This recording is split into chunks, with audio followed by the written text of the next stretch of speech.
Hello and welcome to another free code session. My name is Jason Bach and I'm going to work on a bug for rocks. There's actually, like I said in the last episode, there's a couple of things I want to work on in rocks, though to be honest, some of these are probably just going to continue to be perpetually pushed. Like this expectations one, I think this one I might do. So there's really only 1, 2, 3 things left until I can push another release, which will actually get me into the 6.0 world. Which reminds me, I should look just to make sure that I have updated the project to be 6.0. Okay. Though the rocks package is going to be, the rocks assembly is going to be .NET Standard 2.0, but you know what I mean. Okay. So we're going to address this one here.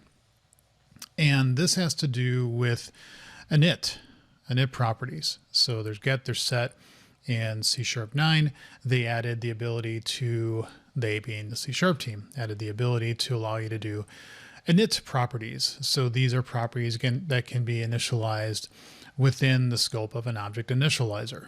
So you can either have an init or a set. You can't have both. Okay. So how does this all work? Well, if I do an interface like this, I get this error. So I'm going to have to add like a, what's the word I'm looking for? Another thing off of the extensions or expectations to handle what I'm going to call initializers. I actually put a poll out on Twitter to say, should I call them inits? Should I call them initters? And somebody actually suggested initializers. And I'm like, I think that's actually the right term. So that's the one I'm going to use. So that's what I got to fix here is add support for init. And the other thing I was debating before I started recording is, you know, I have this integrations test project here, which is actually going through and making sure that the generated code does what it should when you're running it. Of course, arguably, it should happen here as well in the test because it's quicker. The test will load the generator no matter how many times you update it. Whereas the integration test project, you have to do that shut down and start up again. So I think what I'm going to start to do is slowly but surely start adding more tests for different conditions. So there'll be like a rock create and property init generator tests or something like that. They can start to get really wordy, and I'm trying to, you know, I might just put in maybe a folder here because these are very high level cases. Like, does the code have diagnostics? Is this in a top level namespace? You know, these are things that I think are just kind of generalized things that we want to make sure we're handling. But I might make like a generators folder here and have different scenarios for like property init, create generator tests, property init, make generator tests, and handle them specifically for both cases. And then, you know, have more and more of those as I continue this library along. I don't want to start putting in a whole ton of these, but for at least for like errors or bugs that I've just caught like this one, I think that makes sense. So let's make the branch first before I get too tempted to, no, not changes. We want to make a new branch. Okay. So we're going to call 158 add init support. Okay. All right. So the first thing we're going to do here is, let's actually do what I said I was going to do. So we're going to do add a new folder, and we're going to call them generators. Okay. And then we're going to have in here a name, come on, property init create generator tests. Okay. And we'll clear all those out. I wish it would be smart enough to go when it's, I mean, I get that this is, come on, there you go. I get that this is a template and it's just doing what I think it should be doing, but it would be nice if it was actually looking to see, hey, you know, I don't know if there's a setting in editor config to say I prefer to do file scope namespaces, which I do. We're going to say public static class, and then we're going to have a test here. No, test. And come on, gather your suggestions. Jeez, why are you so slow? Public static async. I think they're all task. Generate async. No. And yes, that'll be an error because we're not doing anything yet, but that we will. So let's come over here then, and let's do property generate make, because it still has to work in the make scenario. Okay, so now what we're going to do is we're going to close that. And let's come down here and let's get a test in place that will fail. Target type is valid. So this is probably a good one to start with. Now, of course, we don't have generated code yet because it doesn't actually do the right thing. So that's okay. We'll put that in there. And what we will say is, sure. Okay. So let's just make this generated code string.empty because we don't know what it's going to be just yet. Okay. And in here, what was it? So let's say we had something like this. Okay. So let's grab that. That should be all good. So this should give us something that will generate the right thing, but I'm expecting this to fail. Okay. If I run the test, it should fail. And then we will go through all the machinery and hopefully I can remember where everything is to actually make this work. So this is going to be the same thing with records in a way, because you can inherit from a record can have a virtual member. I think records can actually be abstract as well, but we don't want struct records because in C#10 you can make struct records. So we can't target those. So those are unavoidable targets, but we need to actually do it. That's basically making sure that the type is defined right. And then everything underneath it is just generating all the stuff that we've done before for any other type. Oh yeah. Well, yeah, well, you know, fine. We'll stick that in the other one as well. In the make generator, because that's what's complaining about here. So we will say here,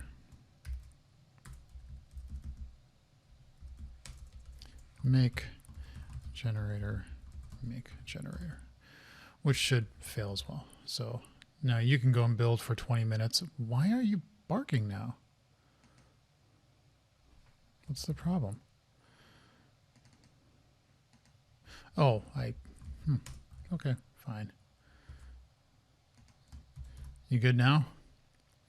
You gonna run now?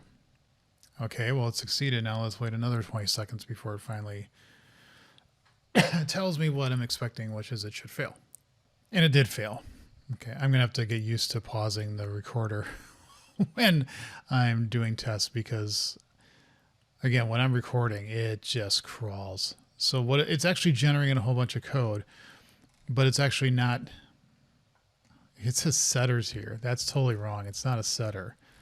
And if I come down here, it does a get and it does a set, which is completely wrong. Okay, so we know that's wrong. Let's go all the way back up to the top. Okay. And we're going to need builders here. It's going to start with create. So I'm going to move this over a little bit because I have such big names for my types. Property builder, property extensions builder. Those are probably ones that I want to keep track of. And then that. I also think that, not the method builder, projected arg, projected delegate. I guess it's possible. I don't think so though. Property expectations extension builder. We're probably going to need to take a look at that one, as well as that one. And then I think explicit property expectations. Now I also want to do indexers, because I think indexers are also something that you can do as an init. That would be very, very weird, but I don't think there's anything stopping you from doing it either.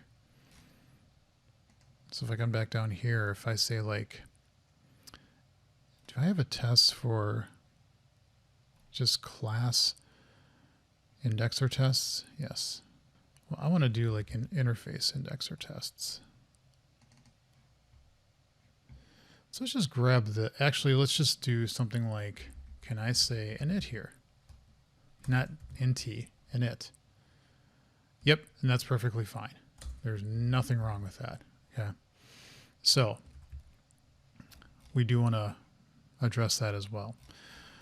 Now in make, there is a that. So these are all create.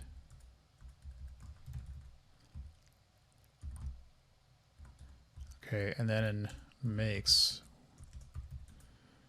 we want to do that. And then there, I think there's also something that when I,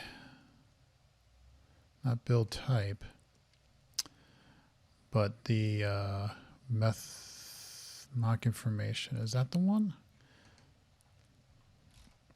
Yeah, this is the one where I do the validate. I think we're going to want to do get mockable properties. This is an I type symbol. Extensions, that. And if I remember right, that includes indexers. So we don't, yeah, I think we actually, if I come back here, I think those are technically what we're doing as a indexer somewhere in here. There's a way to tell if a property is an indexer, and I think this is one of, this is where we do it. So it's a lot of work, but you know, we have to handle it. Yeah, because if we come down here, we see that there's constructors, there's events, there's methods, there's properties, and you know, all that stuff. But we don't have indexers separate. Okay, so where do we want to start first? Probably, I'd say here at the type symbol extensions. Now, I actually have tests explicitly around these extensions? Yes, I do. Good. So I'm not as stupid as I think I am. Okay. So we're probably going to want to test in here to say get mockable properties, you know, with init, because those should be caught. In fact, you can do a property with just like a set. That's really not recommended, but that is legal C#. Okay. So we probably want, yeah, this is handling some odd cases, but we probably want one in here that's saying, yes, make sure that if you have a property that is an indexer that you're handling it. Okay, so let's actually go back into the extension, get mockable properties. Okay, so our parameters equal, blah, blah, blah. If the type is interface, we're going to want to get all of them that are property symbols, accessors, self-property, get accessors. That is a property accessor. Okay, so what is a property accessor? We're going to need get or set, get or init, I bet. So yes. property accessors. Okay, so this one we want to say get, set, get and set, init, get, and init. Oh, that's right. That's why you couldn't format it. Okay. Like I said, I don't rely upon the numbers for any of these, but I want to make sure that I'm adding on to the end. So, okay. So now what we want to say here is if the get method is not null and the set method is not null, then it's a get and set. I'm starting to wonder if this would actually be better as an expression to read. Yeah, let's do that. Because I think this is going to start to get really hard to read as a embedded ternary. So, oh God, the formatting in 2022 just. So we have self. Is there like an init? Oh boy, we don't have a way to tell is init. Where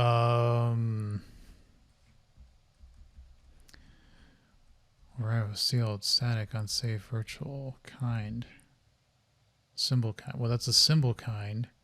We know what that is. Over in property parameters. It's not a ref. Set method. Type custom modifiers. Well, I'm actually grooving on SharpLab in the sense that its tree here is a lot easier. Although the problem is that you can't. Wait, I don't see a way with the syntax tree to get the symbols as well. So that's a little bit of, so if I say like public interface I test, and then I have a int data get init. Okay. Now coming over here,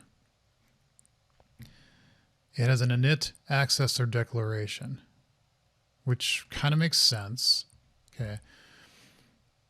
But if I come back to self here and I look at accessors, there's declared accessibility. That is, yeah, it's not, that's not what I'm looking for. So this is going to get a little tricky. And I don't want to start going through the accessor list. So let's do this. Let's create that type here, just here. Okay. And then we will go into the syntax visualizer here. Now, why are you saying predefined type system runtime compiler services? Oh God, is it because this is .NET Standard 2.0 that it itself you can't do that in? Oh, that sucks. Fine, we'll just put a one here because this is 6.0 and you would know it. Now you can reference assemblies that understand from the compiler API's perspective what an init is. At least I hope it does, because otherwise I'm going to be really screwed. Okay, so this is a property declaration. View symbol. Okay, so we got to move this over because there's a whole bunch of crap here. So get, is there anything to do with an init? I don't see anything. There's int, there's none. There's a set method, but that set method has a specific name. Is that what you have to do to find this? Ugh. Ugh. That would stink.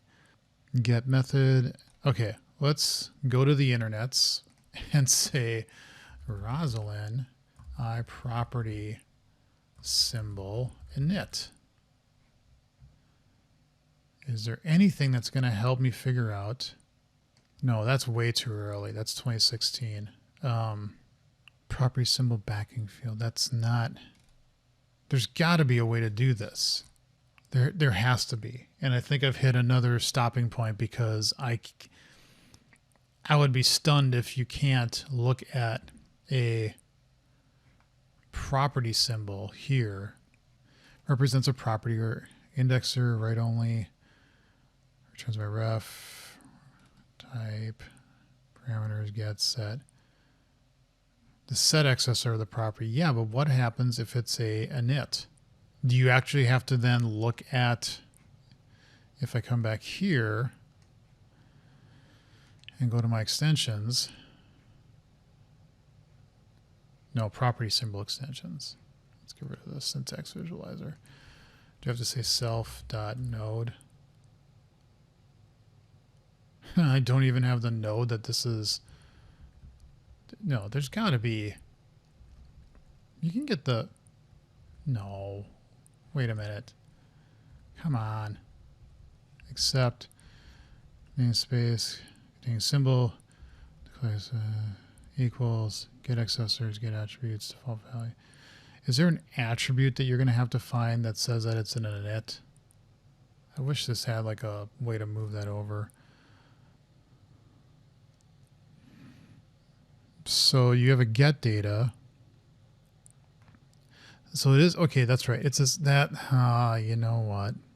So it will still be a set, but you have to look at a mod rec. So if I decompile this, yeah, it's just going to see it as that. And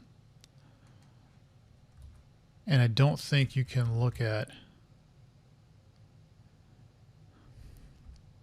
ref type custom modifiers associated with the type of this property. Yeah, I'm going to stop recording here because I'm already stuck, and I got the feeling that I'm going to have to use something here to signal on the symbol what it is to look for. So I will figure, you know what, right before I go, we were back over here. Let's bring up the syntax visualizer again. Look at this property. And let's say view of symbol. Pull this way over. And let's actually see declared accessibility, syntax references, get method has unsupported metadata, is extern is definition, seal static, blah, blah, blah. Source file we don't care about. No, not that. Nullable annotation or ref custom modifiers. It doesn't have anything here because it's not a ref. Type custom modifiers. Nope. No attributes. No documentation. Not annotated. Nothing with ref. There's a set method, but I don't want to go by its name here. Okay. So there's got to be something here that I can use to say, how do I determine that on a property symbol if a setter is actually an init? So I will figure that out in the next episode. We will continue fixing this bug. So thank you all for watching. Leave comments and questions below. See you in the next episode.